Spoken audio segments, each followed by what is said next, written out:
My mother-in-law called me a racial slur because she wanted her son to marry a white conservative woman instead of a Native American. Now she's dead to him, and we're not looking back. My husband and I have been together for 4 years and we just got married. I'm Native American and have a really big family that all love home, so he comes to family events, holidays, cookouts, etc. My husband's family is very small, and the only members of his family I see are his parents. His parents are the stereotypical white conservative small-town Christians. Mother-in-law stays at home and tends to the house while father-in-law works. I was worried about his parents' beliefs at first as I practice my native tribe's spiritual beliefs. I'm very left-leaning socially and politically, don't dress very conventional, and my husband and I have no desire to have children. But they were pretty chill with me when I met them the first time. But over time, I have begun having trouble with his mother. According to my father-in-law, she has said I'm not the kind of woman that needs to be with her son. Her reasoning is because I don't act like a woman, I won't be a housewife, and I have a man's job. I'm a flight paramedic. My husband has never expressed that he wants me to be a housewife or take up a stereotypically feminine job. If he did, we wouldn't be together. But apparently that's what his mother thinks he needs. She would even sneak into conversations the fact that she thinks women should be homemakers or have jobs like teacher or caretaker. When started working 48-hour shifts, she asked who was going to take care of the housework. My husband told her he would while I was gone those 2 days. She got upset and said it wasn't fair that I made her son do it all by himself while I left. My husband told her that we split household chores evenly and that it was fine. Honestly, I managed to let that situation roll off my shoulders,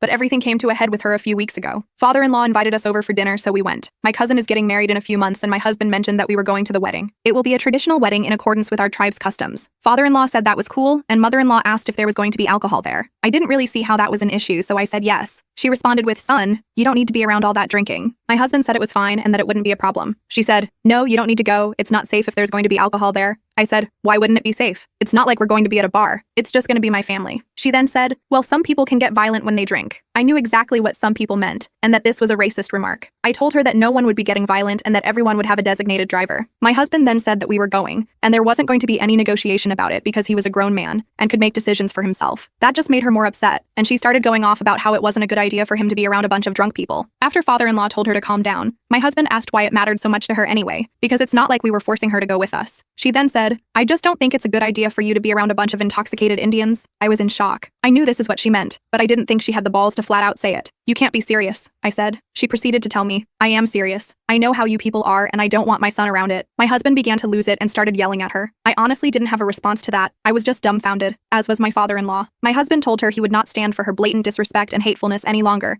and was not going to allow her to be racist towards me. She then said, "I can't believe you're seriously choosing this red-skinned bitch over your own mother. I gave birth to you." I told her to go F herself and left out the front door, with my husband following me. She came running out the door after him, begging him not to leave. He then told her, "No, F you, you're dead to me, and I never want to hear from or see you again." He was shaking with anger when he got in the car and told me he was done with her and her BS and that we wouldn't be going back over there. We both blocked her and we all left it at that.